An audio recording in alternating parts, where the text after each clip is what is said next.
Hello to all your students. In this video, we are going to discuss about hypothesis testing. Now I know that everybody watching this has an idea of what they think about the hypothesis. Maybe we have all taken science classes, you kind of understand a basic idea of what hypothesis is, but in statistics, there is a very specific thing that we are talking about. So we say hypothesis and it is basically it refers to making an assumption which is known as hypothesis about a population parameter. So basically it is a claim that we want to test or to investigate things, and in this statistics we can't go into the laboratory and do an experiment, but what we do is we can go and ask survey of 100 people and get some data, or 300 to 400 people will survey and get some data, and we can use that to study the population, right?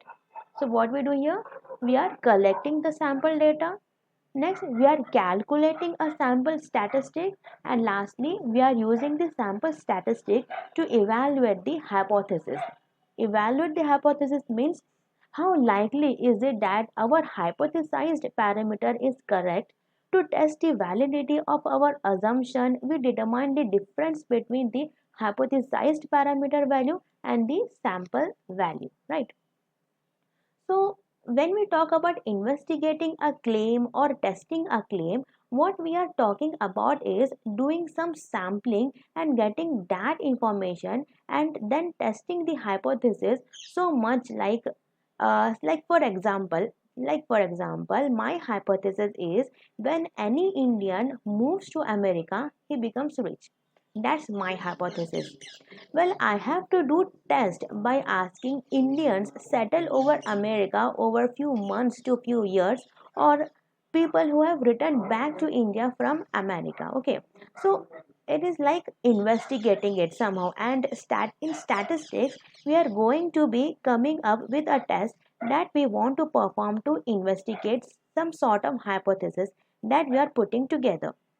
So the half of the challenge is when you read the problem, you have to pick out the hypothesis from it, understand what they actually are interested in studying, and then you figure out the test you need to get there. Okay, so that's hypothesis. Now we are going to talk about something known as null hypothesis. Now, what do you think about this word null means? Now, for those of you who have studied math or computer programming, they feel that null means in general it means zero. Something it can mean zero, something which is empty, but in general, when we are talking about null hypothesis, what we are talking about is it is a default hypothesis, the thing which is already established, and that's what we are basically talking about. So we are talking about a null hypothesis. Here we denote it as H naught, not zero, means null only now. So it is coming that is putting a zero there. Okay. So which is that means it is currently accepted value for a parameter. So don't forget, though what we are investigating something, so when we are looking at a parameter of a population, maybe the mean of IQ or something like that, we are going to have some established and currently established thing. Okay, so typically which is previously established. Okay, like for example, uh, grinding spices, for grinding spices we'll use such kind of instruments, and that is absolutely correct, and it is previously been established, right? So we would typically call this to be a null hypothesis which is previously established. But generally what happens, some new guy comes along and wants to challenge that, and they believe that that's not true. We can use this as well for a more comfortable experience. So they come up with an alternative hypothesis that they want to test, and we call that as, yes, your alternative hypothesis that you can see over here. So we denote it as HA. Okay, null hypothesis will denote it with H naught and HA for alternative hypothesis. It is also called as research hypothesis, and it involves the claim to be tested. So typically the way it goes, just think about a science in general. We'll have an example. So this is Newton. Newton comes up with the law of gravity, right? Apple falls on his head, comes up and invents the law of gravitation. So that would be a kind of currently accepted thing. But then a couple of 100 years later, Einstein comes along and presents some alternative hypothesis and says, no, no, no, gravity really doesn't happen because of the gravity. It's really a space time, and it's a because of its curvature. And let me show you. And so we are going to test this alternative hypothesis, and we are going to do lots of experiment, and in turn Einstein was found to be correct. Newton has a very simplified version of gravity. That's not totally accurate, but Einstein's version of gravity is more complicated, much more accurate, and it's as far as we can tell really how the universe actually works. Okay, so there always some null hypothesis, always something that everyone kind of consider to be true based on previous studies. Okay, but then some guy comes along and presents an alternative hypothesis. That's what you are trying to test. That's why it's called as a research hypothesis, because that's what you are generally researching. Okay, so we'll have an example problem for a more crystal clear understanding of this null and alternative hypothesis. So the problem goes like this. It is believed that an ice cream machine makes cup ice creams that are an average weight of 5 grams. A worker claims that the machine after maintenance no longer makes 5 grams of ice cream cups. So write the null hypothesis and alternative hypothesis. Okay. So what the problem says is, here you have got a manufacturing plant which is making cup ice creams for some few years, maybe 10 or 15 years, and they'll make a cup ice cream with a weight of 5 grams. But now a new worker is saying that wait, we have done maintenance on this, it doesn't seem to be behaving. I think this machine is no longer making cup ice creams that have got an average weight of 5 grams. So what would be the null hypothesis and what would be the alternative hypothesis? So the way you write this is, null hypothesis is something that is previously believed, and what is being believed? Yes, that is machine makes a cup ice creams that have got an average weight of 5 grams. So this is by default. So you will write in this manner, h naught semicolon mu, that is for average weight, is equals to 5 grams. Okay. Next, a new person comes along and says the alternative hypothesis. He is proposing that this machine is no longer making cup ice creams of 5 grams.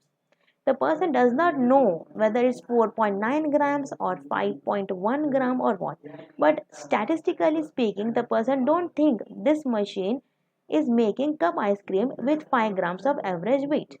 So it is written as HA, that is for alternative hypothesis, semicolon mu, that is average weight, is not equals to 5 grams. Now, as you can see here, the null hypothesis and the alternative hypothesis are mathematically opposite.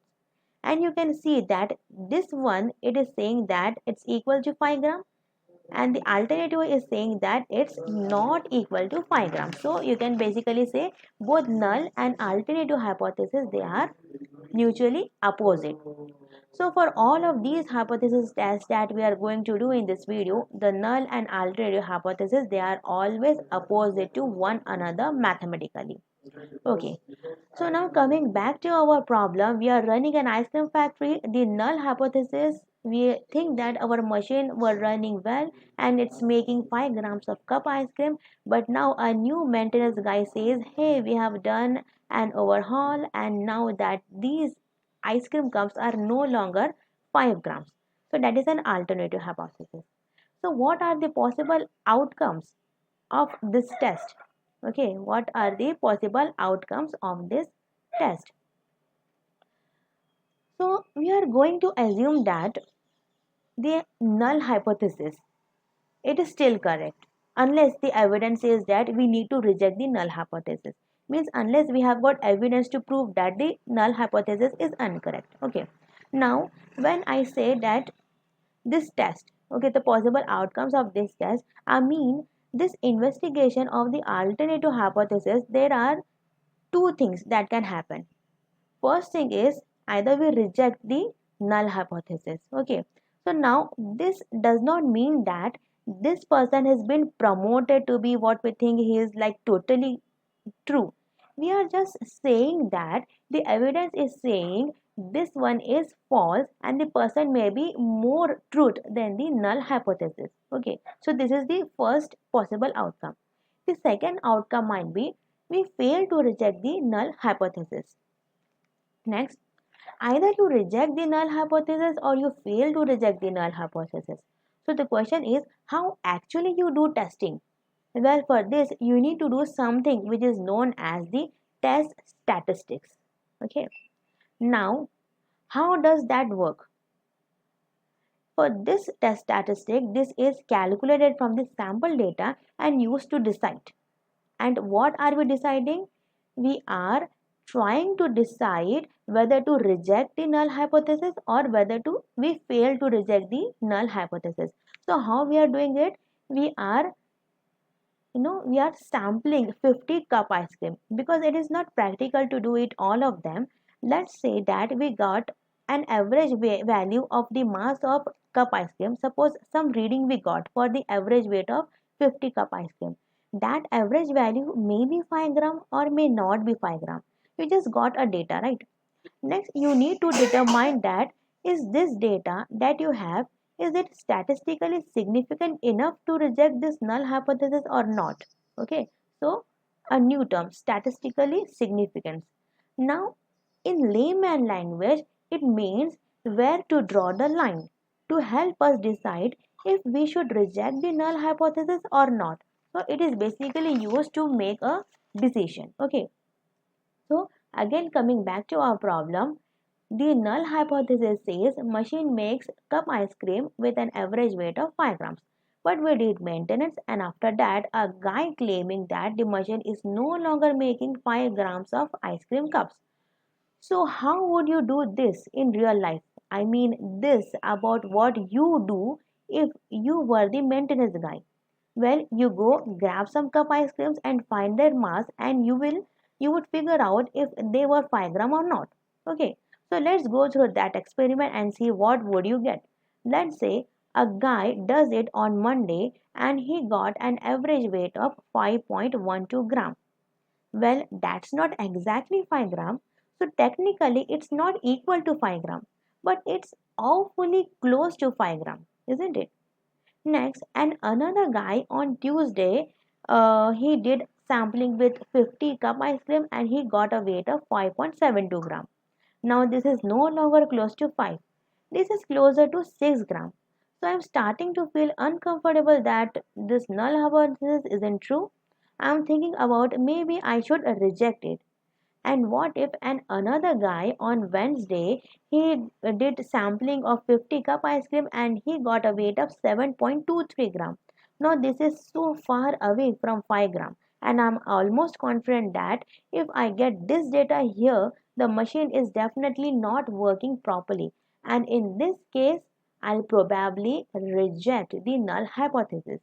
I will probably say that we are no longer making cup ice creams that have got an average weight of 5 grams. Why? Because I sampled 50 cups, not just one or two, 50 cup ice cream of them. And I believe that this is not like 7.23 is what we call is a statistically significant value. Okay.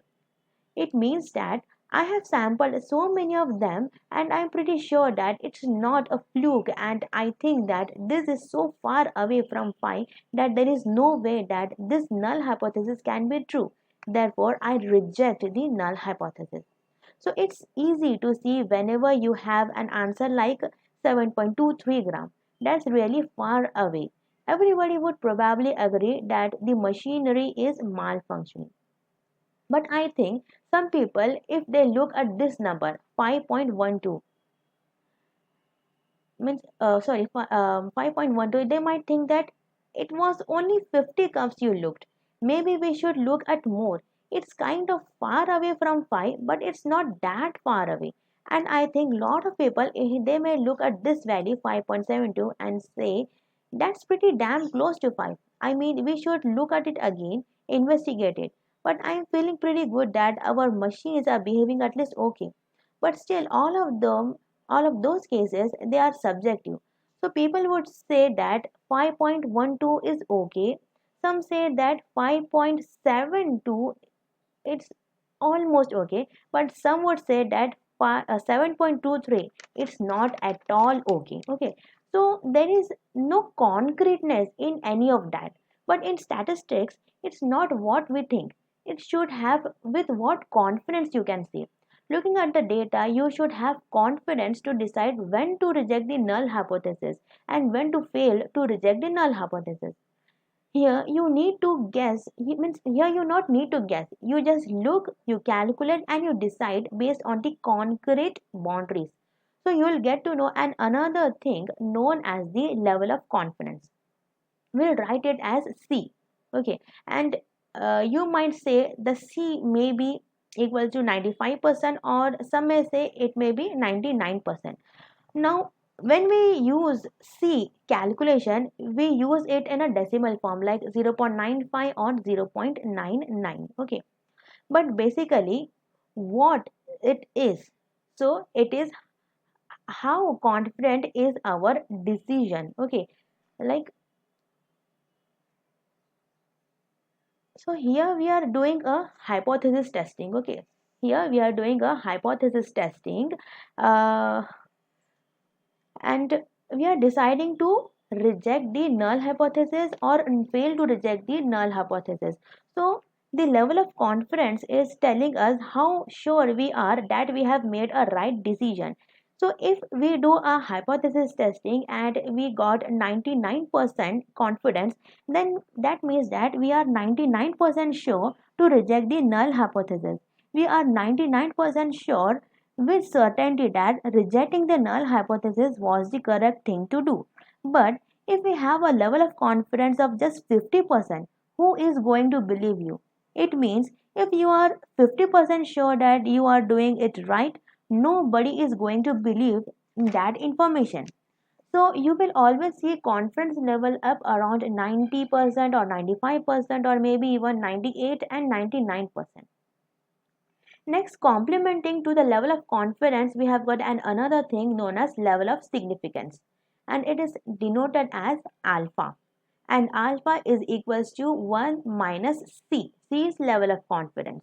So if level of confidence is 95%, that is C is equals to 0.95, then alpha means is equals to 1 minus 0.95, which is equals to 0.05. So you see, C plus alpha always add up to 1. That's just because of the relationship we have up here. Now in your exam, in some question they'll mention level of confidence and sometimes they'll mention level of significance. But they are both telling you the same thing. That is, how sure are you that you are making the right decision or not? Okay. Next, lastly, we'll have a simple example and I'll end up the video. Okay. Now there is a murder case. Ravi Verma is being murdered brutally with a knife. Now, who might be the murderer of Ravi Verma? One of his friend, Champak, who has a criminal record already, is being suspected to murder Ravi Verma. Now, because Champak already has a criminal record, he is already a criminal but still not proven. But he has a criminal record. So, this is our null hypothesis that Champak might have murdered Ravi Verma. Now, when everyone thinks that Champak, since he has a criminal record, he might have murdered Ravi Verma, but he got a lawyer, and the lawyer is saying that Champak is innocent in this case. So, the lawyer is challenging to the null hypothesis. So, he is suggesting an alternative hypothesis. Now, with what confidence the lawyer is saying that Champak is innocent? How can he reject the null hypothesis? So the lawyer shows to the court the knife with which Ravi Verma was murdered, and it has got blood stains of Ravi Verma, and the fingerprints are not of Champak, but the fingerprints are of Kabir Singh. So the lawyer have got 99% of confidence. Okay, and because of that 99% of confidence, Champak was found innocent because he did not have the fingerprints on the knife. Null hypothesis got rejected. I hope this example is enough for your understanding about the hypothesis testing. Okay, so this was all about today's video regarding hypothesis testing. I hope you people found this video helpful. Thank you for watching.